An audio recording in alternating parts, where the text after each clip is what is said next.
This talk is dedicated to all those who lost their lives in the dock explosion on 14th April 1944, especially those 66 firemen who gave up their lives so that rest of Bombay could live. The Bombay dock explosion, many people have heard about it, what happened after the explosion, but very few have really known the reason why it took place. And this talk will be focused basically on why the explosion took place. And this is a sea story, and most sea stories have a ship as its protagonist. And this story, being a nautical one, is no different. And the prime actor, or the prima donna, if you want to put it that way, of this afternoon's story is the SS Fort Steichen. Now, that's the image of Fort Steichen. This, in fact, is the only image of Fort Steichen available either on the net or in books. Now, to most of us, the United States entered World War.II on 7th December 1941 after the attack on Pearl Harbor. But in fact, the United States was vicariously in the World War right from March 1941, when the American Congress, at the behest of President Roosevelt, passed the Lend-Lease Act, by which America could provide anything to further the defense of the Allied forces. And the biggest benefactor of the Lend-Lease Act was the United Kingdom. Now, under the Lend-Lease Act, 26 ships of the Fort class were built across 17 Canadian shipyards. And one of them was the Fort Steichen. The Steichen is actually named after a river in British Columbia. Its keel was laid in 1940, and within 2 years, in August 1942, she was commissioned into service. And under the Lend-Lease Act, the Steichen was leased to the United Kingdom by the Americans. Now, these are the dimensions of Steichen, self-explanatory. Gross tonnage 7,142 GRT. NRT 74261, this is for the benefit of people who don't have a nautical background. The GRT would be the total internal volume of a ship, which would include machinery spaces, living spaces, cargo holds, everything. And NRT, from the GRT, if you minus the machinery spaces, the living spaces, etc., what you get is the cargo carrying capacity, and that is NRT. In fact, for a merchant navy ship, that is the earning capacity of the ship. And that's why it becomes important. Draft, one of those earliest coal-propelled ships. No Ocean Greyhound, could do only about 10 knots, but was a very sturdy ship. She was registered under Lloyd's of London, and this symbol here, this means Steichen was surveyed both during her construction and after her construction. Normally, ships are surveyed only after her construction. 100 means she met all Lloyd's specifications, and A1 would denote the state of her anchor and cables. In fact, materially, she was a first-class ship. And this is important because what happened 2 years later, that unfortunate accident could not be blamed on a material state. The port of registration was in London. Between August 1942 and January 1944, the Steichen made 4 voyages between European ports and ports in Europe and the United States carrying war material. And in January 1944, she was at Birkenhead on the west coast of England, loading for a 5th and final voyage. Now, this is Birkenhead on the west coast of England, and this is the enlarged version here. This is the River Mersey coming and emptying into the Irish Sea. And there are a whole lot of ports here, and all of them are called Merseyside ports. And Birkenhead is here, and right across Birkenhead is Liverpool, which is in fact the most important port in amongst the Merseyside ports. Now, by sheer coincidence, the regulations for the port of Bombay, which was drawn up in 1879, is based entirely on what is prevalent for Merseyside ports. Birkenhead and Liverpool, important ports, but people of my generation might remember Liverpool for an entirely different reason.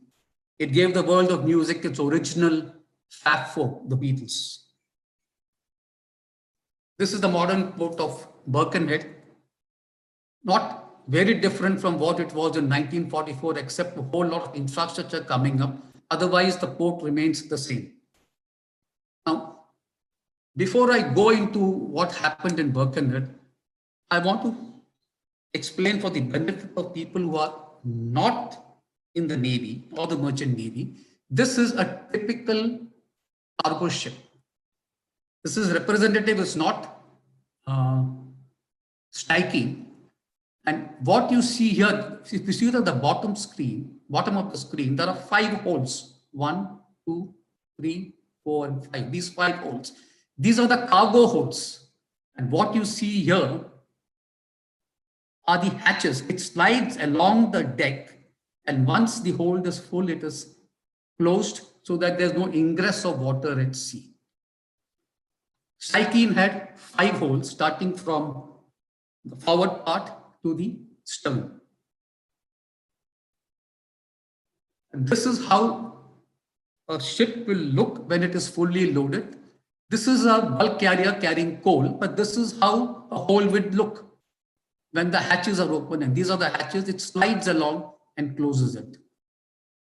So this is how a hole would look from top and in harbor when she is loading. This is a bulk carrier loading coal. Now, what was she loading at Birkenhead? She was embarking dangerous as well as glamorous cargo. She was loading for Karachi and Bombay. For Karachi, she was loading gliders. She was loading, and this is what a glider would look like. Gliders in packed boxes were placed on the upper deck. Next, in the 5 holes, there were 12 Spitfires in CKD condition, completely locked down condition, put in crates in the 5 holes.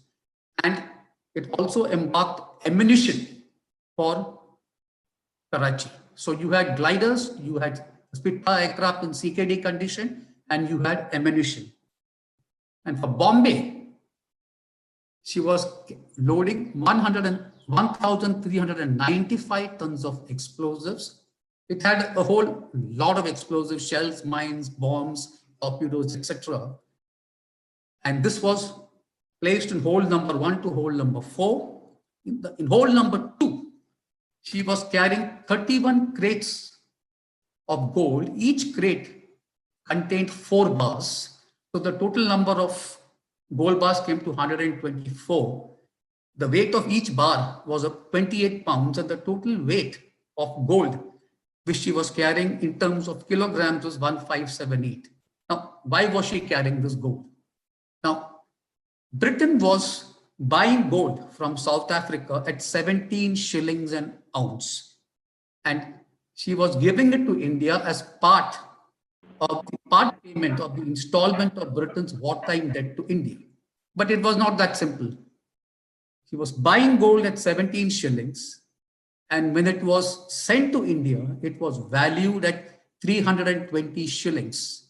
So in absolute terms, those 124 gold bars cost 47,400 pounds when purchased.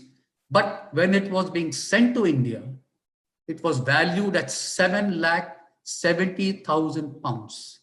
It was financial jugglery at its devious best. Now, being World War II World War II was on, and because of that, her destination was known to very few people.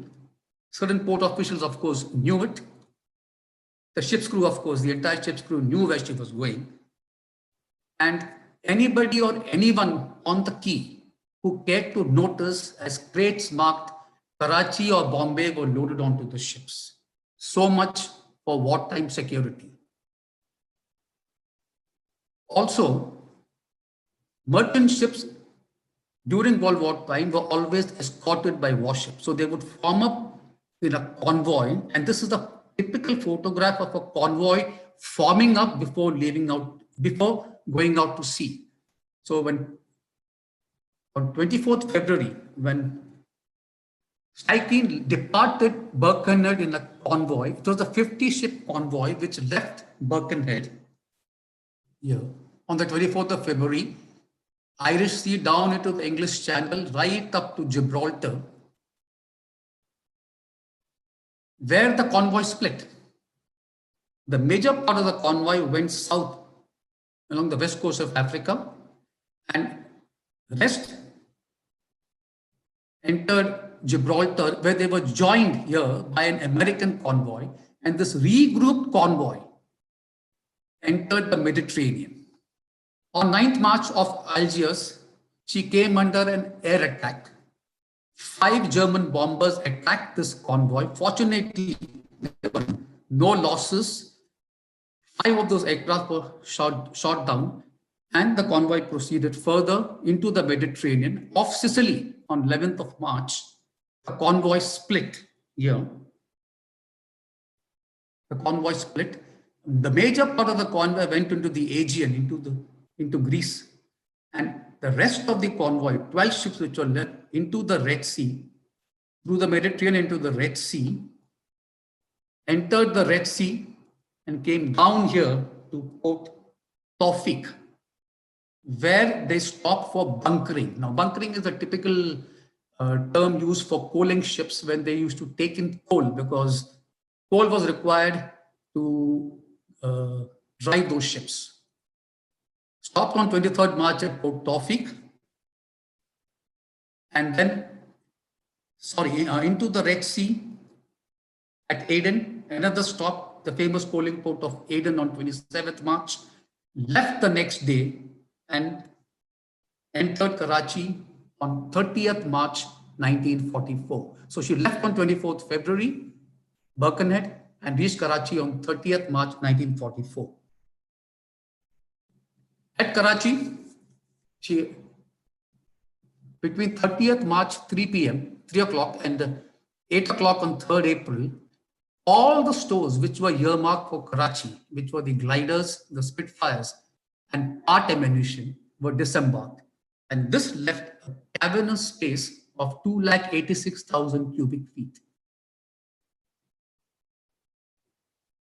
Now, I'm going to segue a little and go on to what were the regulations for loading cargo in those days. There were 3 publications which guided the loading of especially hazardous cargo on merchant ships. And these are the 3 pamphlets. And very briefly, what did this say with pertaining to cargo which would be loaded on Steichen? You could load cotton, but if you loaded cotton, it couldn't be in proximity to lubrication oil and grease because of spontaneous combustion. There was a misplaced belief that wet was combustible, but it was really not combustible, but you avoided carrying it because it was susceptible to rapid deterioration. Lubricating oil, you could embark, and when it comes to ammunition, you could embark cotton and lube oil, also with explosives, but they had to be on opposite ends of the ship. So if you had cotton, lube oil, and ammunition, they couldn't be in the same hole. It had to be in different holes. Aircraft dope is nothing but gun cotton. It was used in the older aircrafts to give sheen to the aircraft. And this is basically plasticized lacquer. It's a highly explosive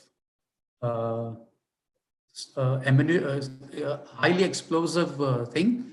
And if cotton and lube oil were embarked, then the same, what was applicable for ammunition was also applicable for aircraft dope. You embark timber, but not in the same hold as explosives. The same thing for scrap iron, sulfur. You couldn't place it in the same hold as edible cargo. Gold, there were no restrictions except it had to be adequate security cover had to be given. Miscellaneous items, no restrictions except you had to cater for the ship's stability. Now, what was the cargo embarked at Karachi? 1,400 tons of cotton was embarked in 4 different holds, hole number 1, hole number 2, hole number 4, and 5. So far, so good. Lubricating oil, they were placed in the same hold as cotton, and you had 10,976 drums spread across 4 holes, and each drum had more than 250, each hold had more than 250 drums of lubricating oil. Explosives again, 1, 2, 3, 4, that means you had cotton, lube oil, and explosives in the same hold. You had 325 tons of sulfur and 9,000 bags in hold number 1. Timber spread across 3. Aircraft dope kept in hole number 3, which also, which had lubricating oil also. Gold was really not an issue. Now, if you look at the loading pattern at Karachi, every rule in the book was flouted. Now, does this mean that the captain of the ship was an imbecile? And he really didn't know what he was doing? No, it was not that. Because of wartime contingency, it was decreed that every ship which left Karachi for Bombay had to carry cotton, because cotton was very important not only for the Indian economy, but we were clothiers to the Allied forces. Cotton was predominantly grown in the Punjab and Sindh province of undivided India, but the cotton mills were in Bombay, and the British were so paranoid of cotton being pilfered if sent by road or rail that they had banned the transit of cotton from Karachi to Bombay. And every good which was carried in the ship was towards the war effort. The captain protested, but he was overruled by the representative of the War Transport Department, which actually controlled the movement of ships and cargo from Karachi.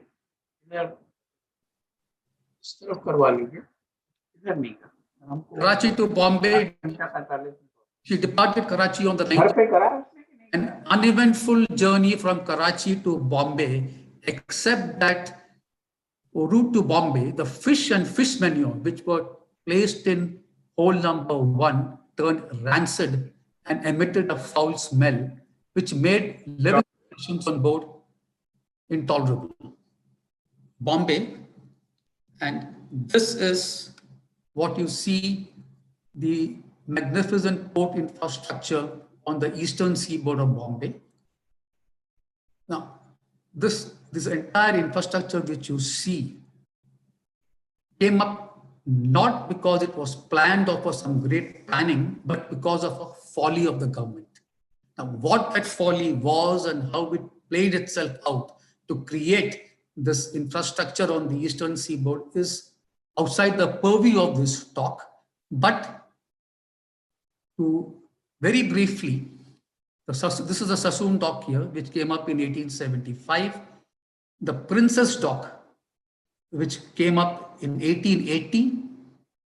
The Victoria dock, which came up in 1888. And the Alexandra dock in 1914.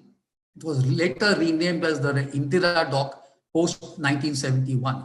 And what you see here is the naval dock here, which is independent of the Bombay Port Trust.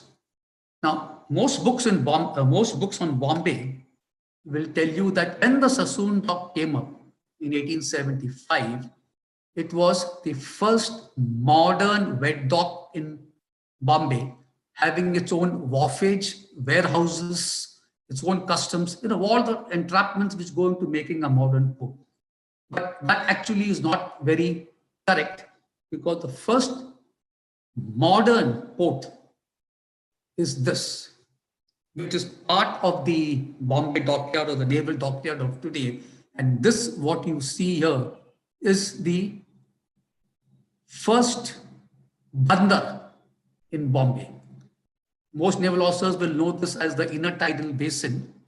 And this is an image of 1750, whereas the Sassoon dock came up only in 1875. So 125 years before, Bombay already had a modern port. This is 1803. The difference is this is the jetty, the pier, which came up towards the end of the 17th century, but we only have literary evidence for that, whereas this is the diagrammatic evidence that this is the first bandar which came up. But if you see, this was the low water mark. That means at low water, water wouldn't go beyond this. This was the high water. During high tide, the water reached up to here. At low water, the water reached only up to here, which means this was not a 24/7 pier. And because of that, this was extended. In 1803, this was extended up to this place, and this became an all-weather pier. And this jetty which you see here is still in existence. So this is actually the first wet docks which came up in the west coast of India. Get back to the Bombay Harbour. Princess Dock, Victoria Dock, and Alexandra Dock. What were the reasons, what were the regulations in force for handling explosives in Bombay? Prior to 1939, there was no explosives which were handled inside the wet docks. And under rule number 46 of the regulations for the Port of Bombay, every ship in Bombay carrying hazardous cargo, which had to fly a red flag at the mast. And this was called Flag Bravo as per the International Code of Signals. And under Rule 104 of the regulations for Bombay, no ammunition could be disembarked inside the wet docks. It had to be disembarked in lighters. Now, this is what a lighter is, a modern lighter. The ship is at anchorage. These are these lighters which come alongside the ship. Ammunition had to be disembarked in the lighters, and the lighters would then go on to the wet docks, and it could not be stored in the wet docks. It had to leave the wet docks immediately, which means you could neither disembark ammunition in the wet docks, neither could ammunition be stored in the wet docks. But this changed in 1939 with the onset of World War.II. Under Rule 88 of the Defense of India, ships carrying explosives were told not to fly Flag Bravo, and there's a very valid reason for it, because the minute you flew this huge red flag on ships, it was an indication to enemy aircraft and sectors that this was a ship carrying hazardous cargo, and that ship became a prime target. So because of that, this rule was held in abeyance. Ammunition which earlier could not be disembarked in the docks could now be disembarked, provided an officer from the embarkation headquarters. Now, the embarkation headquarters is a tri-service organization which handles all military stores which enter an Indian port or go from an Indian port. If the embarkation headquarters representative gave a certificate of urgency, ammunition could be disembarked inside the wet docks, but there were restrictions. Category A explosives are those which are highly sensitive and can explode under pressure or detonation. You could get the ship into the wet docks, but they had to be disembarked in lighters. And they could not be stored inside the docks. The minute you disembarked them, put them into lighters, the lighters came and transferred it onto trucks, and it had to be taken away from the docks. It could not be stored inside the docks. Similarly, with category B explosives. These are less sensitive than category A, which detonates by combustion. It could be disembarked alongside, but not on the jetty directly into the rail wagons. The rail wagons could not be kept in the docks. It had to leave the dock area immediately.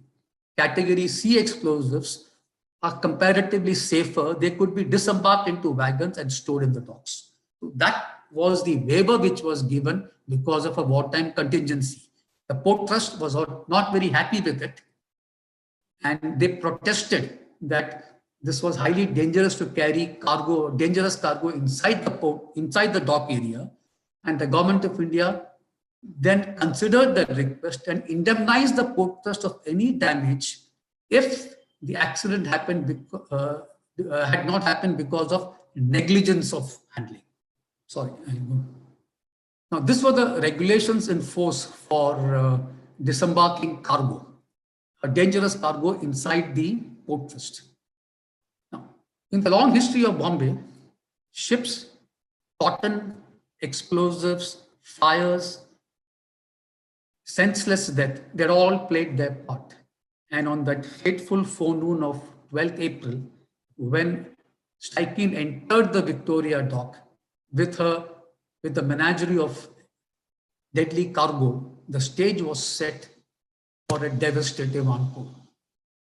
When she came alongside and entered the Victoria dock, the auxiliary fire service crew with their fire pump were at berth. What is the auxiliary fire service? In 1939, an organization called the Air Raid Precaution Unit was set up at Bombay. This is very similar to a modern day civil defense organization. And it had about 17 services. The three main services were, it had the auxiliary fire service system, which was placed under the Bombay Fire Brigade. You had the Bombay Fire Brigade, and in addition to the Bombay Fire Brigade, the auxiliary fire service was established, which was placed under the Bombay Fire Brigade, but administratively under the Air Raid Precaution Unit. It also had the ambulance service, and it also had salvage services. Now, in 1942, when an immediate threat from air was not visualized in Bombay, Bombay was declared as a white area. And the central government then told the provincial government at Bombay that as an economy of measure, you have to disembark the Air Raid Precaution Unit and all its services. The Bombay government discontinued with the ambulance service and the salvage corps because there were enough ambulances available otherwise in Bombay, but they continued with the auxiliary fire service and retained 25% of that branch of the ARP. And that was how the auxiliary fire service still was existing in Bombay. And it was mandated that any ship came with ammunition, it had to have a fire pump at the jetty where she came. And this fire pump was manned by the auxiliary fire service. When the ship came alongside at the Victoria dock, Philip Nixon were the agents for the company, and Mr. Desai, who was the foreman of stevedores, came on board and met the chief officer to discuss the disembarkation plan. The agents had not told Mr. Desai that there was ammunition on board, and category A ammunition, because of which he had not requisitioned lighters. So in spite of having that certificate of urgency, Mr. Desai, who was the foreman of stevedores of Philip Nixon, had no idea that the ship had ammunition, because of which he did not requisition lighters. Gold, which was given to the Reserve Bank of India. The Reserve Bank of India representatives came on board and got in touch with the ship staff, but they were insisting that the gold, which was kept in a safe in number 2 hold, and which was, this safe was welded to one of the bulkheads in the hold, and the bank representatives insisted that they would not take this consignment of gold in the boxes which were kept in the safe. They wanted the entire safe to be cut and given to them, and they would transport the gold only in that safe.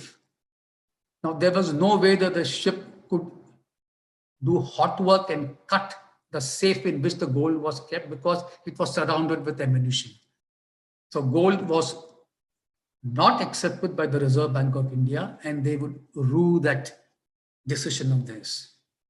The fish which had turned rancid had made living conditions on board miserable. As long as the ship was at sea, because of the cross ventilation, it was bearable, but within the confines of the harbor, that stench became unbearable, and the ship staff requested Mr. Desai to put additional people and concentrate on removal of the fish and look at the other cargo only when the fish, the rotting fish was removed. Steichen came and took up a berth in Victoria Dock by 12 o'clock on 12th April. No ammunition could be disembarked because there were no lighters. On the 13th of April, from the Ordnance Office, a representative came and briefed Mr. Desai on disembarking ammunition. Now, every port trust had officers and men from the Ordnance Corps of the Indian Army who would guide the port trust on handling of explosives. So this gentleman from the Ordnance Office came and briefed Mr. Desai on how to disembark the ammunition, which was category A, which was category B, and category C, because the lighters were expected only in the afternoon of 13th of April. So between 12th of April and the forenoon of 14th of April, the following things happened.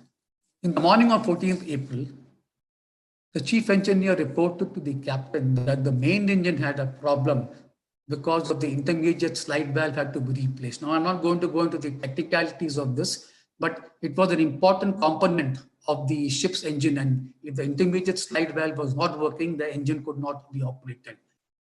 It had to be repaired, and effecting repairs to the main engine meant that to the intermediate slide valve meant that the engine had to be opened up. In short, if the Steichen had to move out in an emergency using our own power, it could not be possible because the engines were opened up for repairs.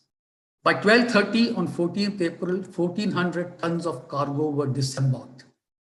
And this included the fish manure, part of timber, sulfur, and the miscellaneous things, and 235 tons of explosives.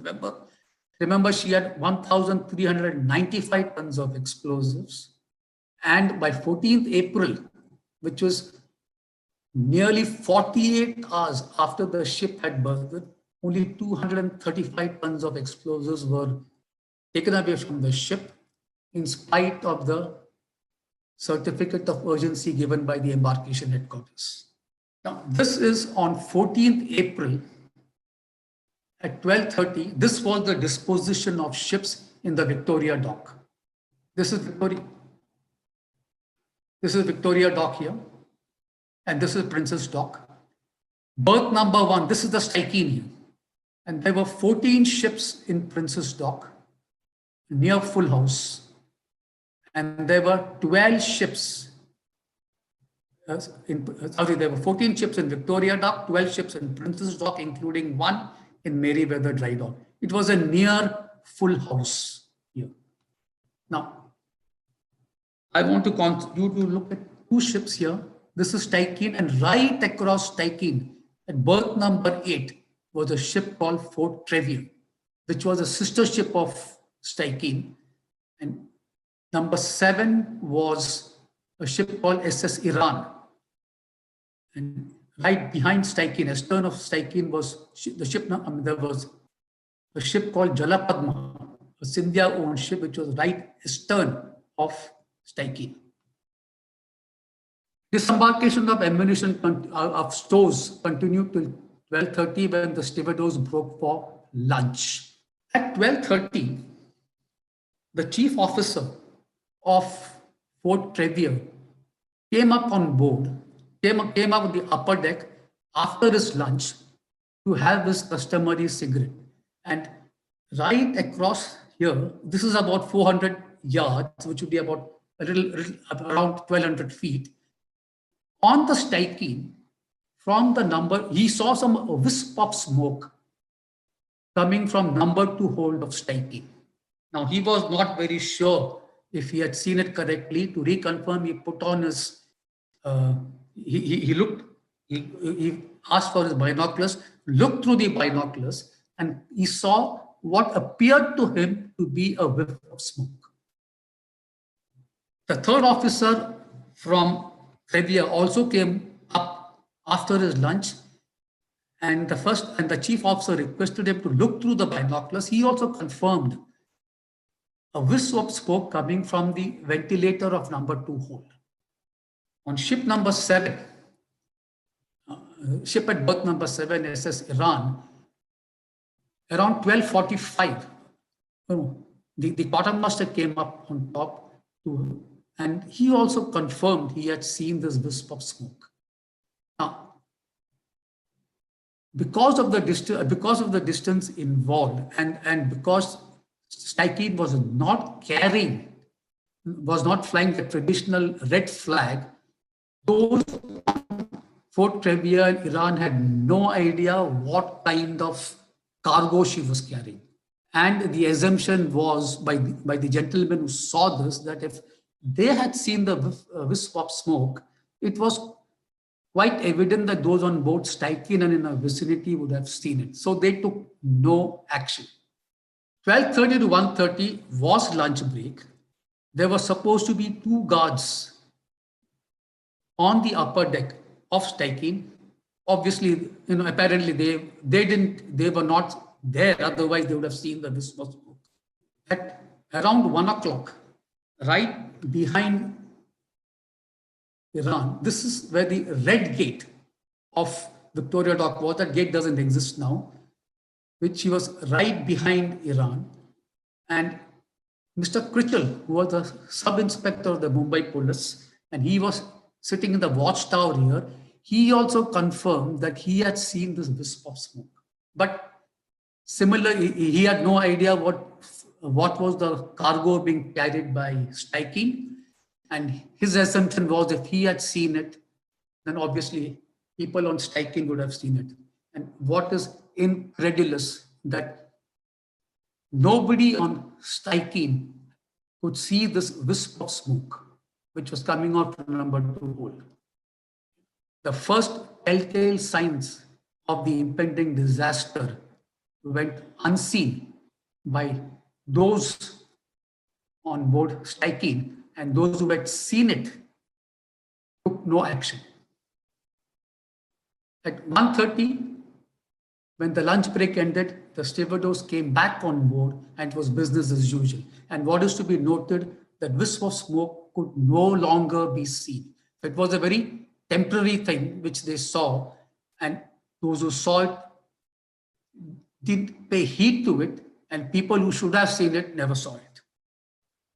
At 1:30 post lunch, when the stewardess came back, it was business as usual, and they started disembarking the cargo. Now, this was the state of cargo on board the Steichen. Now, please look at this figure here. And I know you won't be able to read the what is written there, but look at the color code. This is hole number 1, hole number 2, hole number 3. This is hole number 4 and hole number 5. Now, please look at hole number 2 and hole number 4. Red is the ammunition. Yellow is miscellaneous cargo, timber, scrap iron. Green is cotton. Red is again ammunition. Hole number 4, this is ammunition, cotton, ammunition. This was the state of cargo. You had disembarked 235 tons of ammunition.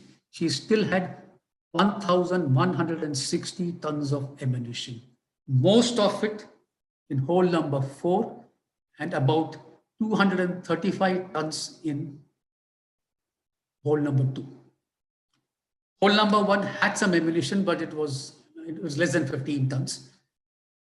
3 had no ammunition, 5 had no ammunition. And this was the state of cargo at 1345 when the stevedores came back on board. At 145, when the stevedores and the labor went into number hold, the first indication of fire was seen in the lower hold, in the lower part of number 2 hold. They saw some smoke coming out of number 2 hold, and it started heating up. Now, stevedores are not trained to fight fire, and the minute they saw the fire, they started clambering up the hold and getting out of the hole and trying to go out of the ship. And as they came on the upper deck, they raised the alarm of a possible fire in number 2 hold, and hearing that, people from the other holes also started clambering up, and made a stampede and there was a stampede at the gangway. When they heard this noise, the people manning the fire pump of the auxiliary fire service, which was on the jetty, they saw this commotion which was going on, and they heard the stevedore shouting about, giving a warning about fire. The assistant sub leader of the auxiliary fire service, he reacted correctly by laying out his hose and then laying it on the gangway to come on to the ship. Now, as the sub leader and the leader of the auxiliary fire service pump gang came up, the leader told the assistant leader that go on to the shed and inform the fire control station and give them a number 2 message. The number 2 message was a code of the fire brigade, which said that a ship carrying dangerous cargo was on fire. So the assistant sub-leader went across to the shed and he saw a telephone. He picked up the telephone and he found it dead. There was actually no dial tone in it. And he thought that the telephone is not working. He put it down and left the shed and went out of the shed looking for a fire alarm system. Actually, the telephone was working. It was the old telephone system. You pick up the telephone, you wait for about 10 seconds, and the exchange comes up and connects you to whichever number you want. It was not an automatic telephone where you heard the dial tone. You had to go through the exchange.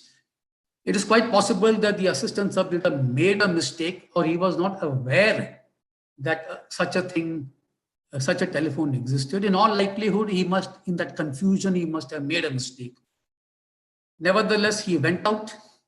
He saw, you have all along in the port trust, you have this fire alarm system. It's a glass case. You break open the glass. When you break open the glass, an alarm goes off. The alarm did go off when he broke open that glass.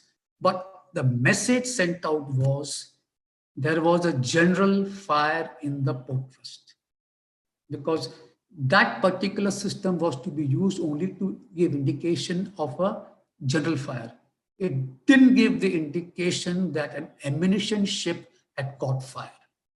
The minute the alarm went off between 2:30 and 2:50, the Victoria Dock Fire Control Station sent out 2 fire tenders. The word tender and engines are interoperable. In the service, it's always called a tender. In the civil service, it's called an engine. It is one and the same. 2 fire engines immediately arrived at berth number 1 and joined the ship staff in the firefighting.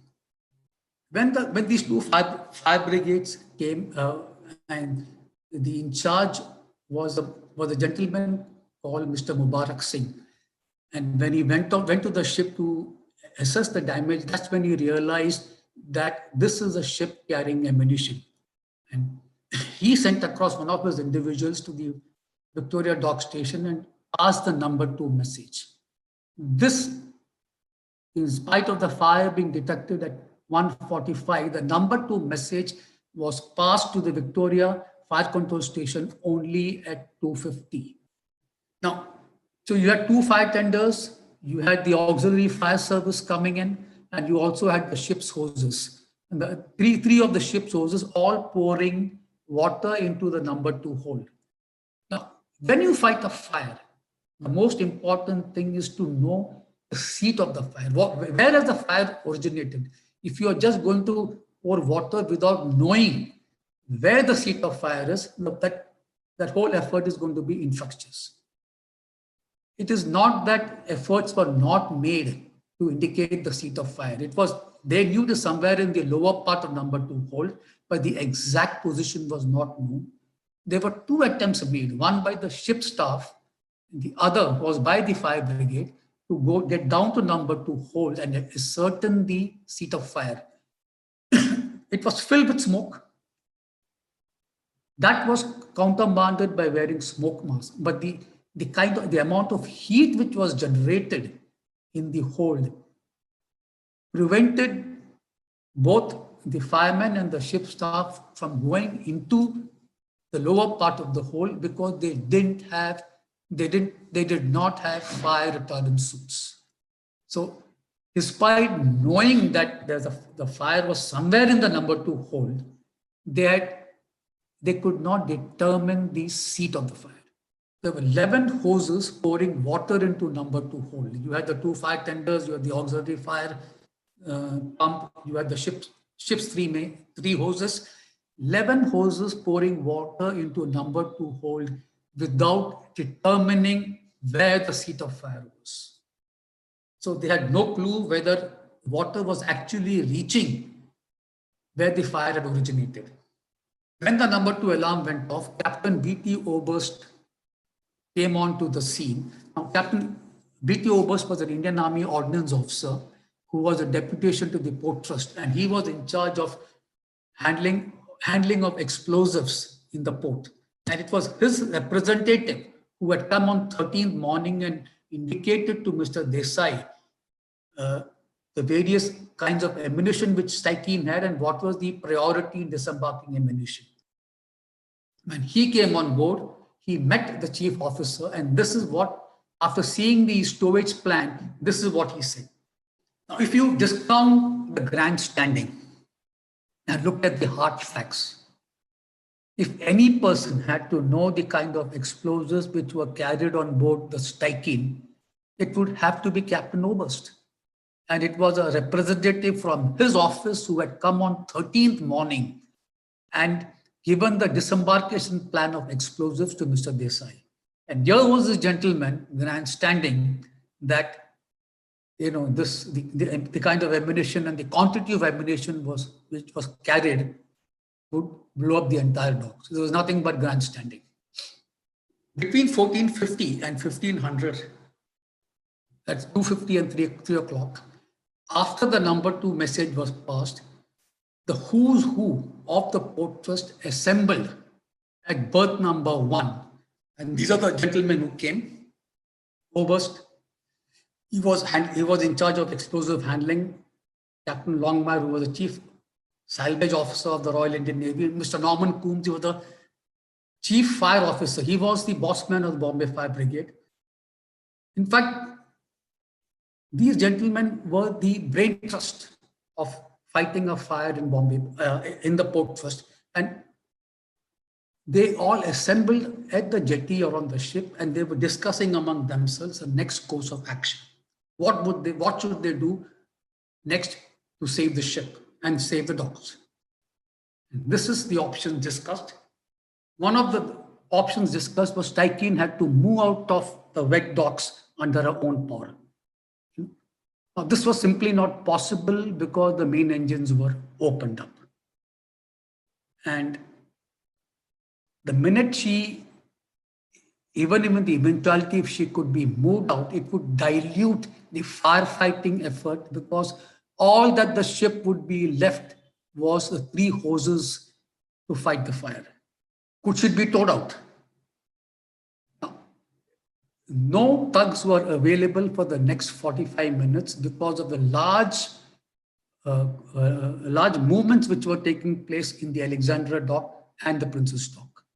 And it would take about 45 minutes to get the next tug. And they calculated that, to button on the tugs and take it out to a safe area, take about another 2 hours. So this was opted out. This option was ruled out. The third option was scuttling. Now, scuttling is a procedure when you deliberately sink a ship. Now, the authority for ordering or for giving the order to scuttle a ship in Bombay port was neither the chairman of the Bombay Port Trust nor the chief fire brigade officer or any of those people who were present. That authority rested in the commodore in charge of Bombay or the naval officer in charge of Bombay. And both were not told of this striking on fire. And here were the gentlemen discussing whether the ship could be scuttled, where they didn't have the authority to give that order to scuttle a ship. So these 7, 8 gentlemen who were there kept discussing among themselves what are the options to be done with no concrete decision taken, neither one single authority getting people together and deciding on the course of action. They kept discussing among themselves the various options, each one ruling out the other. The captain was not for scuttling a ship because he had to save his ship. Mr. Coombs, who was the chief fire officer of the Bombay Fire Brigade, did not want the ship to move out of the wet dock or be towed out because that would dilute the firefighting effort. And as per the Government of Bombay regulations, the person in charge of firefighting inside the docks was the chief fire officer. So these discussions went back and forth as what is to be done. But what these gentlemen didn't realize was time was running out for the striking. I'm going to now break this into 15 and 20 minute slots to know exactly how it went about. Between the detonators which were placed in number hold were relocated. It was closer to number 2 hold, to the forward bulkhead that was removed and kept in the forward part, so that because of the heat generated, the explosives could not take off. Additional fire tenders were sent to Victoria Dock by the Bombay Fire Brigade, and there were a total of 13 fire brigade fire tenders at that berth aiding the firefighting, which meant, in effect, 32 hoses were pouring nearly 900 tons of water into number 2 hold.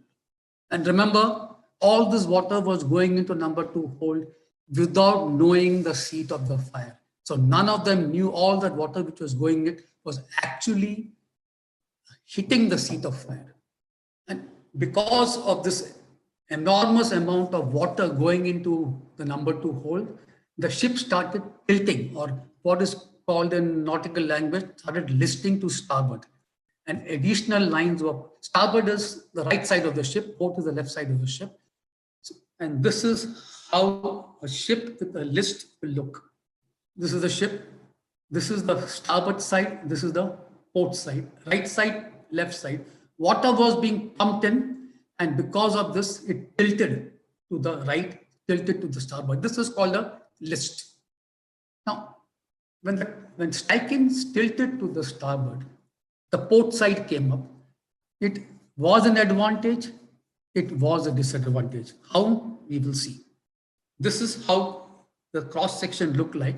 This is the left side and this is the right side. And because of water being poured into the hatch from here, the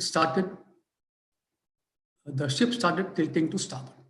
Now, when the port side came up, this part came above the water, and the people who were on the jetty, they saw flaking of paint on the left side.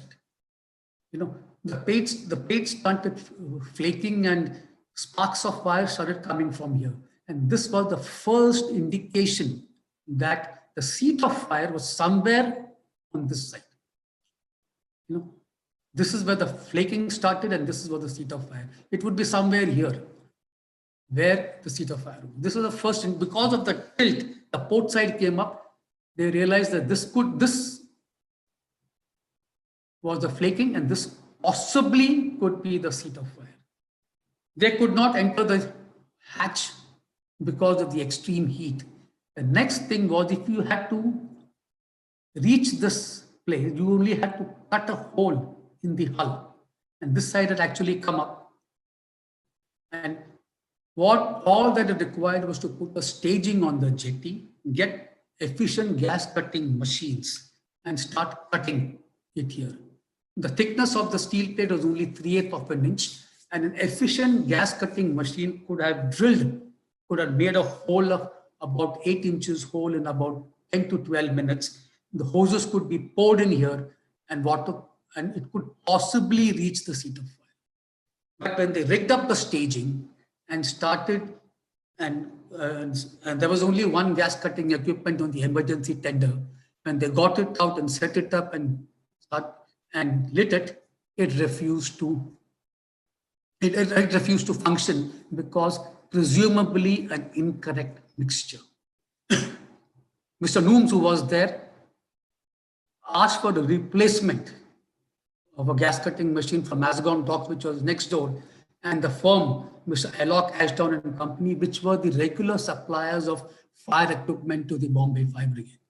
The one from Alloc Ashdown never reached, and the gas cutting machine requisition from MDL reached, but it was timed to imperfection. It came just as the ship exploded. So this happened between 3:15 and 3:40. They saw the seat of fire, but they could not attack it because the gas cutting machine did not work. This probably was the last straw on the camel's back. Between 3:45 and 3:50, the following happened. Time was running out for the strike-in. They were still pumping in water, but it was not reaching the seat of fire. The list had increased, but it was really of no use.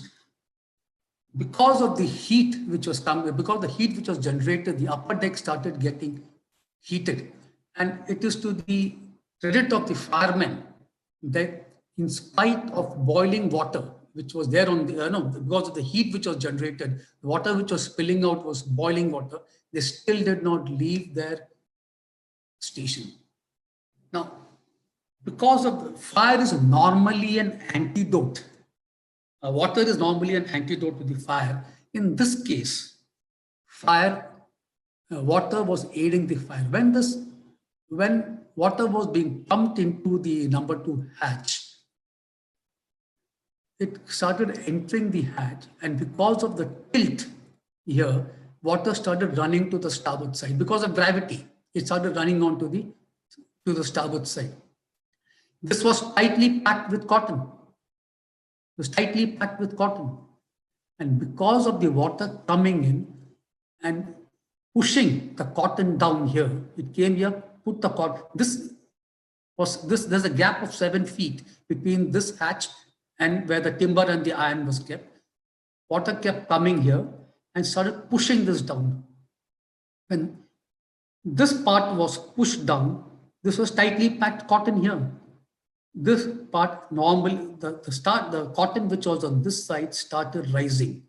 And this was the seat of fire. As it started rising, it got closer and closer to the explosives. This was the explosives here. This was the seat of fire. This started going down. This started coming up. And this height was only about 7 feet. It kept getting closer and closer to the explosives. First, the timber caught fire, and then the explosion, and then the explosives caught fire, when black smoke started belching out from the opening here. This was the first indication that the explosives had caught fire. And along with there were huge flames which came out of the hatch, and along with that, burning cotton was pushed through this opening.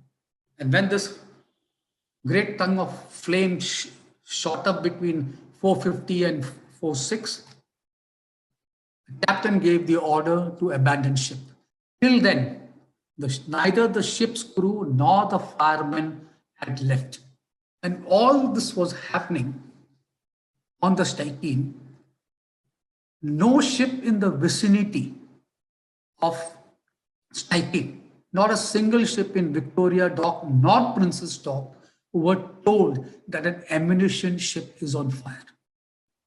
Now, as per the port trust regulations, this regulation was neither held in abeyance nor was it scrapped. A ship which caught fire during daytime, it had to fly a flag D and Q together, which meant I am a ship on fire. This rule was never followed, and because it was never followed, it had gone into disuse. There was a system where the port trust could indicate by a siren that there was a major fire in the port trust. But unfortunately, in 1939, the port trust siren was linked to the air raid precaution unit's siren, and they could not blow the siren because that would give a wrong message to people that the city of Bombay was under an air attack. So the siren was disabled and it could be only linked to the ARP siren. So the siren didn't go off. So people who were in the vicinity of Steikin and who were there had no clue that an ammunition ship is on fire. And what is typical to India, a crowd started gathering on the jetty, on the pier, watching this whole tamasha taking place, not knowing that an ammunition ship was on fire. After the captain gave the order to abandon ship, he started going around the ship to see everything. Everybody had left the ship, and at the same time, cotton, which was being thrown out of the hatch, fell onto the sheds, and the shed caught fire. True to naval tradition, or true to nautical tradition, I should say, the captain was the last to leave the ship. He took a complete round of the ship, and that is the time he saw that in all the action and confusion which was taking place in the number 2 hold, people had forgotten when they abandoned ship, they had forgotten to close the hatch of number 4 hold.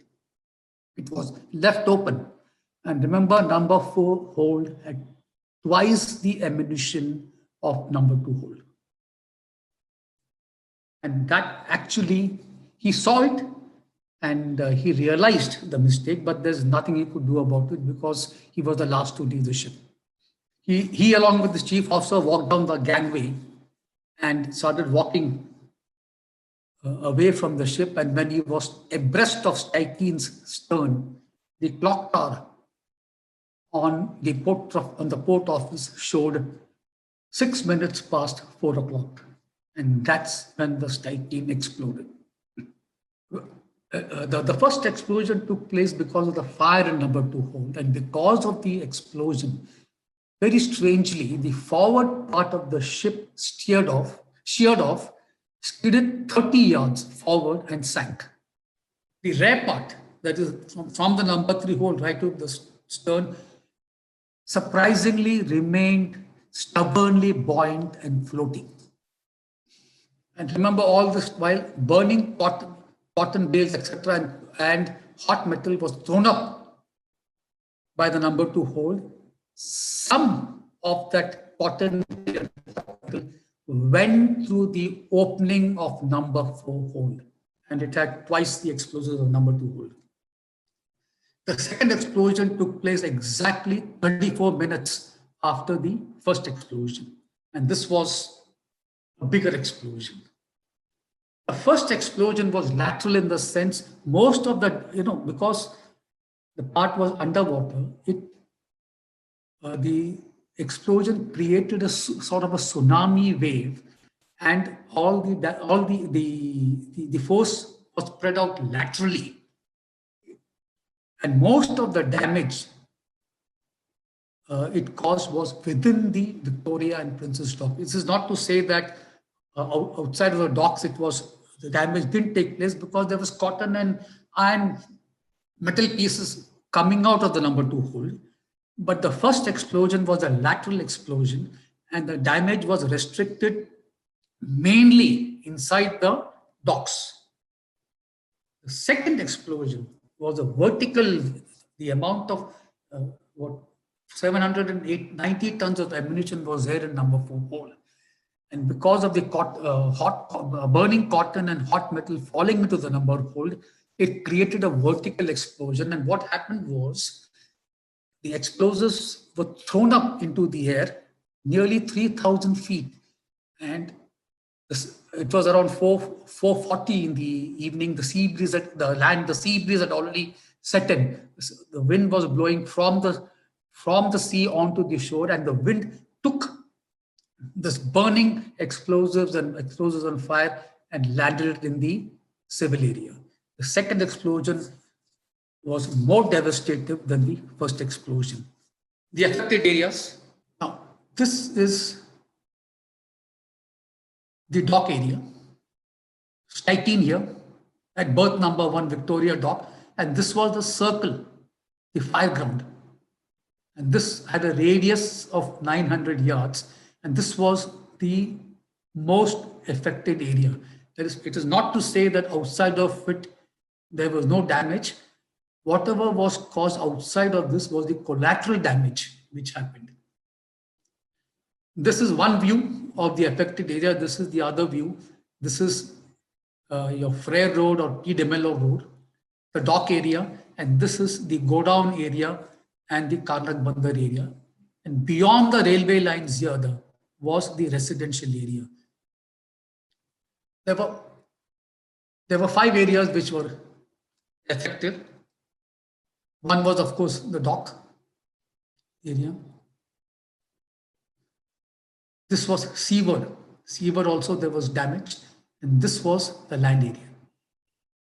Alexandra Dock largely unaffected, because between Victoria Dock and Alexandra Dock here, there was a huge wall, 1,000 feet wall, and bare ground separating Victoria Dock and Alexandra Dock. There were 16 ships in Alexandra Dock, 3 of them laden with ammunition, 1 fully laden tanker, and over 2,000 tons of category C ammunition in Alexandra Dock.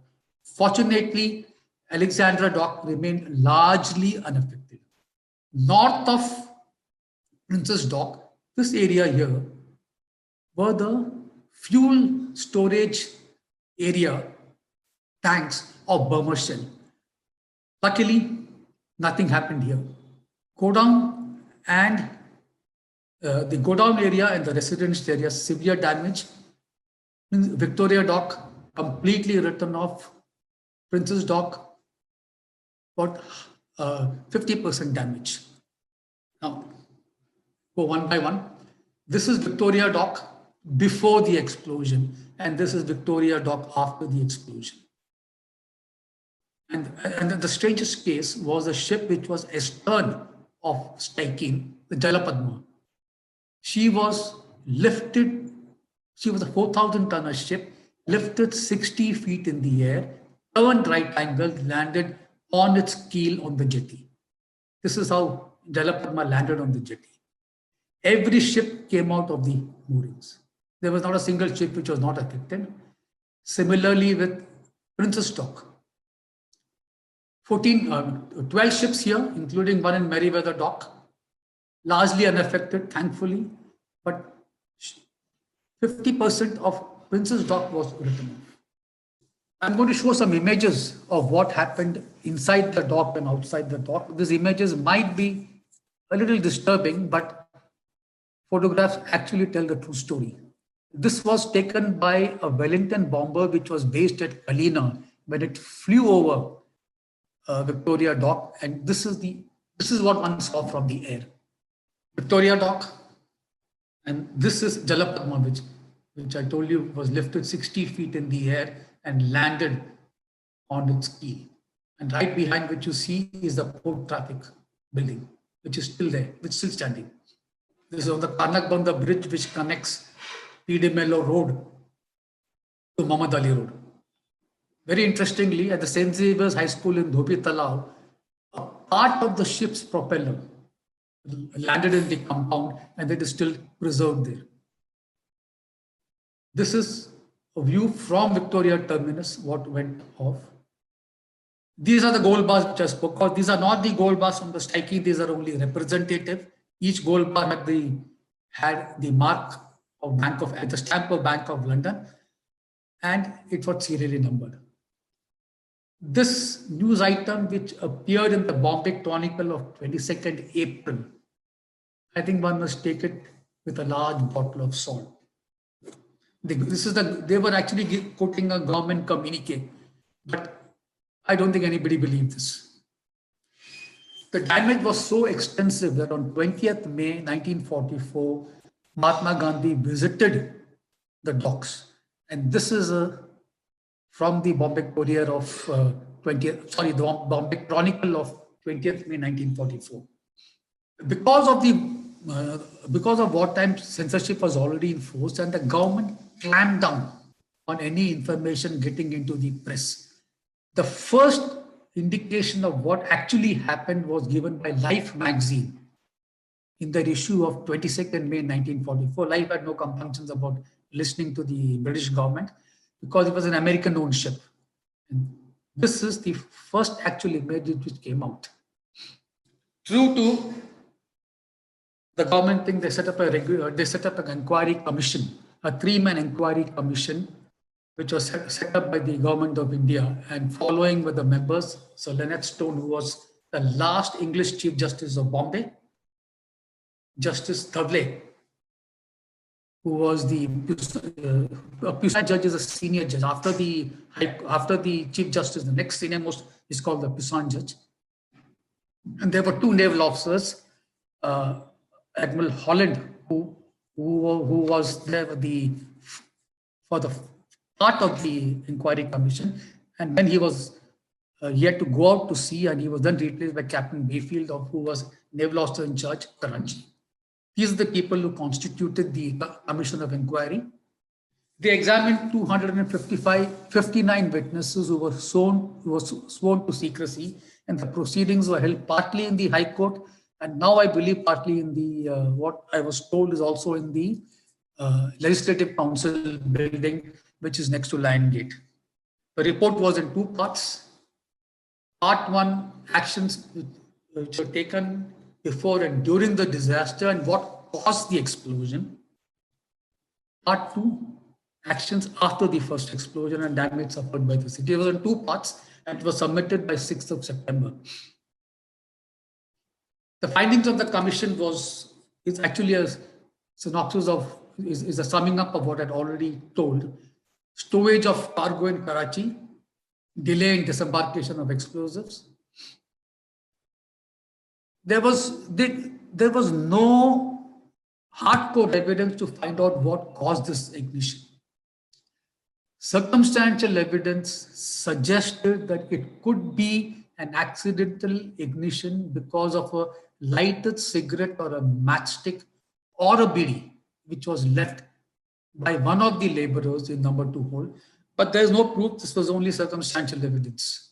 The last part is, inspired by about 3 o'clock, most people in the know-how knew that the explosion is going to be inevitable. Despite that, no concrete action was taken to clear the port trust or warn other ships or even warn the concerned authorities that a ship laden with explosives was about to go up.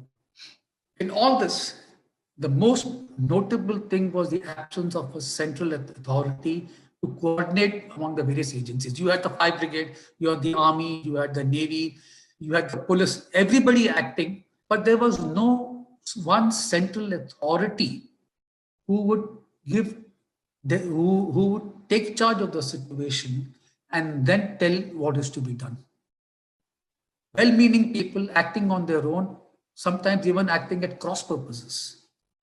And this is borne out by the statement of the Home Secretary given to the Commission.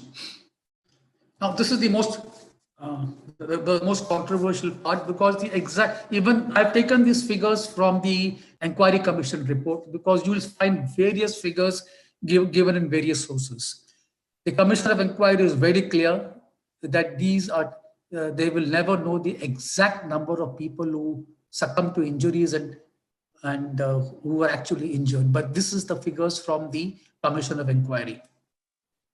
It might be many more, because there were so many of these visiting vendors and bystanders who were killed for no apparent reason, because they were all watching that tamasha which was happening on board the Stanky. The godown area and the residential area, around 300 acres, suffered very heavy damages. This was the compensation given by the insurance companies, a little bit of arm twisting by the government, and a little bit of prodding by Lloyd's of London. There were 15 insurance companies which were involved in this, but this was the total package given out as compensation. These are 1944 figures. Dumping of debris, all that debris which accumulated in the docks and in the contiguous areas, where were they put? Now, this is Victoria Dock, Ground Zero. It was on the eastern seaboard of Bombay at Haybandar and a 2-mile stretch on Sivri. This is a detailed map, Haybandar, and this is along the Sivri Fort Road. The total debris collected from these areas was amounted to 8 lakh tons. 350 trucks made on an average 4 trips a day, ferrying 3,500 tons of debris. That was the amount of debris which was lost, which was accumulated in this area. The reconstruction of the entire port dock area and the contiguous area.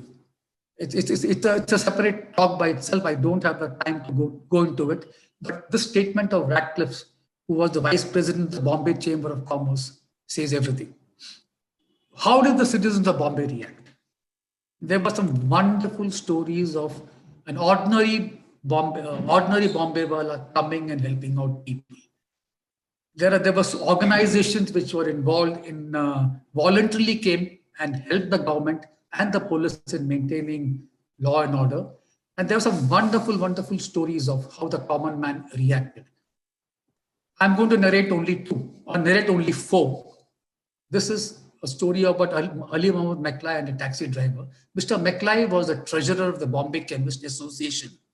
And he knew that in cases like this, hospitals would run out of medicine. So he hired a taxi, went round all the chemist shops in South Bombay, and picked up medicines which he thought the hospital will require. Most chemist shops gave it to him free or on cost price. So the entire medicines he collected, put it in his taxi and went to JJ Hospital. When he was disengaging the cab, he asked him for the fare. The taxi driver refused to take the fare, but when Mr. Maklai insisted, he took the fare, and after he left Mr. Maklai JJ Hospital, went to the nearest chemist shop, picked up medicines. He saw what Mr. Maklai was picking up. He picked up the same medicines with whatever money he had, and he gave it to the hospital. The spirit of Bombay was not confined only to Indian nationals. These were 5 American nurses who were on deputation to St. George Hospital. When they knew of this incident, they put in their own money, got hold of an ambulance from the hospital and collected a lot of refreshments, because they knew that people who were fighting the fire would have to be given refreshments. And they made their way into Victoria Dock. Victoria Dock, in the meantime, was handed over to the army to continue to do the mopping up operations. major who was in charge of the firefighting operations, met these 5 individuals and told them that it would be dangerous to go ahead. So he would send the men one by one so that they could have the refreshments. These 5 ladies refused.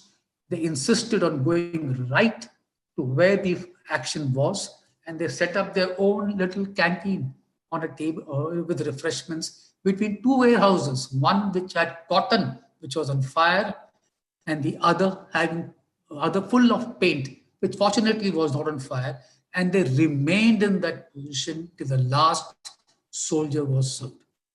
Mr. Baksh, who was a Naik in the Indian Ordnance Corps, he had about 3 people with him, and he was given instructions to empty a warehouse which was half filled with acid. The bottles had broken. Fortunately, the warehouse was not on fire, and he was told to clear the warehouse. With acid coming out of the bottles, with bare hands, they moved these acid bottles to a safer area. All of them had some part of their fingers amputated.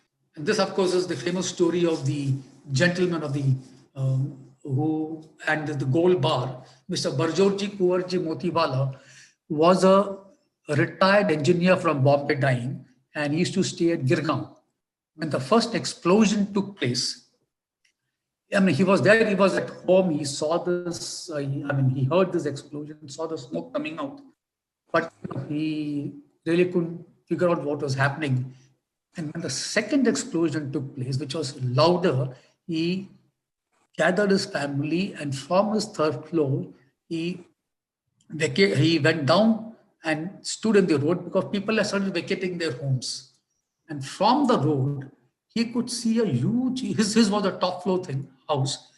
He saw a huge hole in his corrugated roof. He was wondering what was this. And after around 5:15, when things had settled down, he went up to his flat to see what actually was the problem. And he saw a bar of gold in the balcony. It had fallen through the roof and into the balcony. He picked up this gold bar, which is about 28 pounds, which would be about 12.5 kilos. He didn't know what to do with it. So he walked from Girgaon, he walked across to the commissioner's office and handed over this bar of gold. The people, the cops were very, very impressed with him and said that they would recommend his name for a suitable award because of his honesty. And the minute the policeman told that, he said, whatever money I get, 50% I will donate for relief to these people who are affected. This bar of gold in 1944 was valued at 90,000 rupees. And in the government award did come, but being a government award, it took its time in coming. It took about 3 months. And he got princely sum of 999 rupees as a reward, which was 1.1% of the value of gold then. And when he got this money, it was a huge amount, 1999, and he saw this amount, he changed his mind and gave the entire money to the governor's relief which was set up. No story of the dock explosion can ever be complete without a word about the firemen. There were mistakes made, yes, and there was an error of judgment also, but those mistakes only made them human. Where the Bombay Fire Brigade rose to the occasion was after the explosion, told to man the entire stretch of Muhammad Ali Road and make sure that the fire didn't go west of Muhammad Ali. 3 days and 3 nights, these firemen didn't leave their place and ensured that the fire didn't spread west of Muhammad Ali Road. Because if that fire had spread west of Muhammad Ali Road, there would be South Bombay would be no more. The Meherwanji, who then rose to be the chief of the Bombay, later on became the chief of the Bombay Fire Brigade, was a fireman with the auxiliary fire service. The Coons, the chief fire officer, And this photograph was taken in 1982 when Mr. Nehruji was the chief fire officer and Mr. visited Bombay. This is a relic of 1944. This was what a fire tender looked like in 1944. Rustam Palamkot was the first RC officer to head a fire station in Bombay. He was in charge of the Fort Fire Station and he personally led his men firefighting on board the site. And with the first explosion, he was still on board. Not his men to put the fire, the explosion took place, and he succumbed at the end of in 30th April 1944. A commemoration meeting was held to honor Mr. Palamkot, and this is Palamkot's son Jahangir, who was awarded appreciation certificate by the Bombay Municipal Corporation. This was held in the Flamji Kavusji Hall on 30th April 1944. Mr. Norman Coombs, who was the chief fire officer, Mr. Bhatt, who was the municipal commissioner, and here's Mr. Palamkot's younger brother, who was also a fire officer in the Bombay Fire Brigade. This is the tribute to a memorial which was set up at Daikla in 1946 and later on expanded and beautified by during Maharaj's tenure. And this is the memorial at Bombay Port Trust.